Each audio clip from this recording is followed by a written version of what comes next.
Pemirsa Metro TV Lampung, program Economic Corner bersama Ibu Marcelina Jayasinga akan kita lanjutkan. Bu Marcel, ini kan pemerintah ini sebenarnya sudah berusaha ya mengatasi fluktuasi minyak ini, salah satunya dengan kebijakan satu harga. Kira-kira apa efektif kebijakan ini? Kebijakan satu harga ya, jadi one price policy. Kalau saya melihat sampai sudah 4 bulan ya berjalan ini, saya melihat sih efektif. Jadi harga sudah mulai turun di tingkat pedagang eceran, walaupun memang agak, kalau istilah ekonominya sticky ya, harga itu tidak bisa cepat. Kalau rigid itu terlalu kaku, nggak bisa gerak sekali, tapi ini sticky. Jadi kebijakan diambil ya mungkin 4-6 bulan baru dia kembali normal. Karena apa? Ini saya katakan kebetulan para pedagang ini eceran sudah ambil stok yang banyak.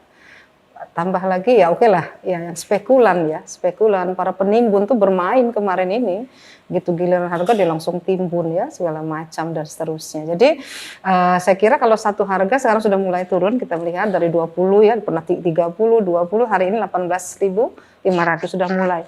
Sebenarnya sih barang itu sudah ada.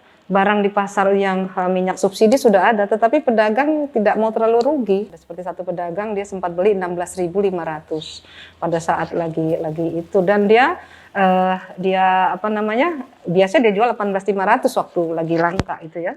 Tapi karena sudah ada kebijakan satu harga, dia katakan saya nggak mungkin dijual 14.000 karena saya saja sudah belinya di agent itu sudah 16.500, makanya dia tidak keluarkan yang harga 14. Dia masih di harga 16.500, paling tidak zero profit lah, barang stoknya laku dulu yang lama gitu. Jadi saya melihat ada efektivitas dari kebijakan itu ada, terasa dari 20 sekarang 18, hari ini bisa 16, bahkan mungkin bisa satu harga itu bisa terjadi. Tapi tidak artinya dia tidak bisa langsung terasa seperti makan cabai langsung ceplos, langsung pedas ya? Iya, karena minyak ini kayak kondisi ini Pak, yang saya kenal di sticky price. Jadi bisa berubah tapi agak lama.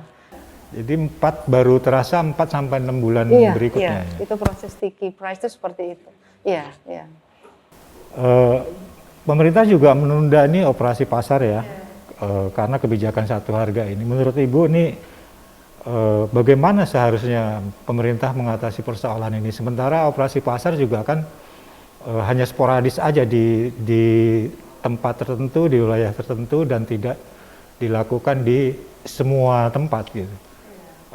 Penundaan ini apakah efektif atau justru memperlama pemulihan harga sampai pada tingkat yang normal?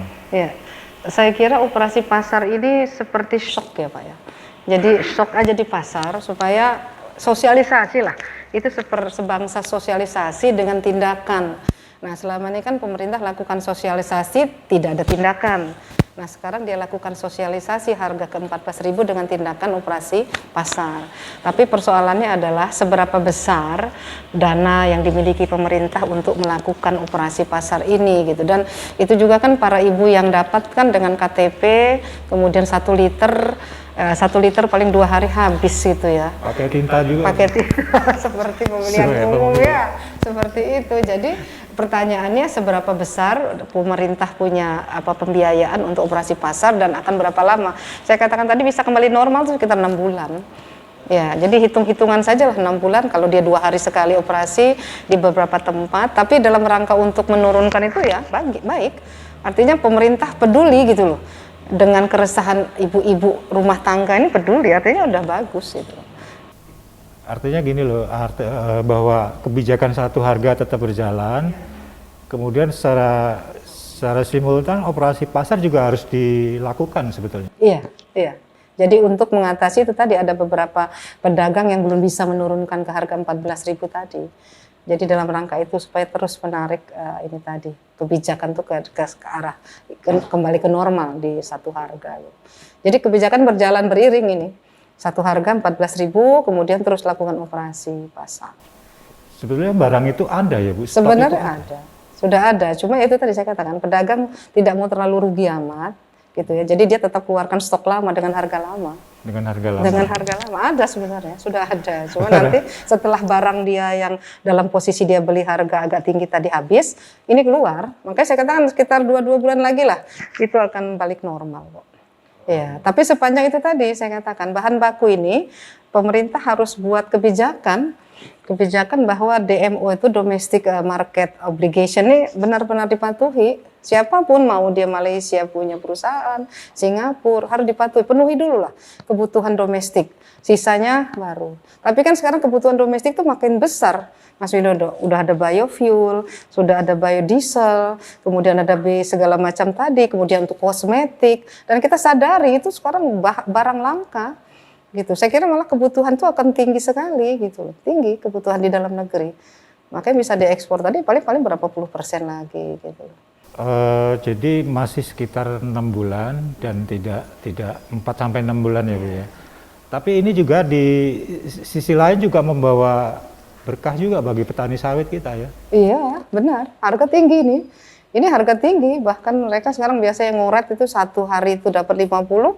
Sekarang saya dengar mereka ibu-ibu yang ngoret di perkebunan sekarang bisa 75-100 ribu 1 hari. Jadi memang ada yang diuntungkan, ada yang dirugikan memang. Tapi saya melihat sih ya yang diuntungkan terutama eksportir. Eksportir ya. Iya, eksportir itu sangat diuntungkan dengan kenaikan harga di pasar internasional. Tadi sempat disampaikan bahwa 40% sawit kita itu kan PMA ya, dan dikendalikan Singapura dan Malaysia. Mungkin nggak kita kembali ke tadi tentang nasionalisme tadi, nasionalisme versus uang, kira-kira mana yang menang? Karena gini Mas ya, mereka itu beroperasi di tanah punya pemerintah. Dia menggunakan HGU, hak guna usaha yang memang ada dasar hukumnya. Kalau tidak salah sih ya Undang-Undang 5 tahun 1960. Itu siapapun boleh berusaha di tanah negara dengan HGU yang minimal 25 tahun. Jadi kalau Anda mau nyetop dia baru 10 tahun, ini ribut ini aturan apa kan gitu. Jadi setiap 25 tahun bisa diperpanjang. Nah ini persoalannya mungkin perlu ada revisi lagi lah ya. Karena sudah ditawarkan di dalam negeri, anak negeri tidak ambil bagian itu karena memang dana terbatas. Nah ini yang kita juga sangat sayangkan, karena orang asing yang memang uangnya banyak kan gitu. Dan mereka ada dasar Undang-Undang 5 tahun 60 itu boleh mengoperasikan 25 tahun bahkan bisa diperpanjang. Nah ya Malaysia melihat ini peluang besar kan gitu. Ya, kalau bisa dikatakan dari segi produsen ya, dari segi produsen DMO itu merugikan nggak sebetulnya? Dari segi produsen DMO, CPO ini? Sebenarnya dari sisi produsen ya dirugikan. Mereka kan dibatasi untuk menjual, penuhi dulu dalam negeri. Tapi ya itu adalah konsekuensi. Dia menggunakan lahan di sebuah negara yang punya aturan, dia harus ikut aturan itu gitu. Tapi even dia mengikuti aturan itu tetap ada selisih. Selisih harga cukup besar itu yang naluri pedagangnya memang tetap jalan gitu. Dia penuhi, nah oleh karena itu memang ke depan ini pemerintah harus buat regulasi berapa sih kebutuhan dalam negeri domestik, kemudian dia batasi, oke, Anda hanya boleh mengekspor 40%, 60% harus di dalam. Nah sekarang persoalannya pemerintah ini belum, kalau saya melihat belum ada hitung-hitungan berapa kebutuhan di dalam negeri. Apakah untuk tadi minyak, apakah tadi untuk kosmetik, apakah untuk kimia dan seterusnya belum tergambar. Jadi dia hanya memenuhi untuk biodiesel kemarin, untuk import substitusi solar itu. Gitu. Barangkali karena terbiasa dengan harga normal 1.500, 1.600 jadi. Dan ya kita baru sadar nih ini berlian ini loh, ini mutiara yang luar biasa, harus kita amankan gitu ya. Iya. Tapi pada prinsipnya semua kebijakan pemerintah tentang minyak goreng ini sudah on the track. Ya, saya kira ya. Baik dari operasi pasar, kemudian harga satu tertinggi, terus kemudian yang bekerja sama dengan Aprindo itu. Ya, Gapexi dan seterusnya sudah. Saya kira sudah. Ya, tinggal sekarang ya jangan itu tadi untuk karena harga di luar kan masih tinggi. Jadi memang satu-satunya adalah eksportir tidak menjual keluar. Nah, yaitu tadi dibutuhkan nasionalis atau ya tadi kebijakan kita buat berapa persen kebutuhan ini harus dipenuhi. Karena itu memang punya hak. Kita punya hak untuk menentukan itu gitu. Baik, menarik sekali Bu Marcel, tapi tahan dulu. Nanti kita akan lanjutkan.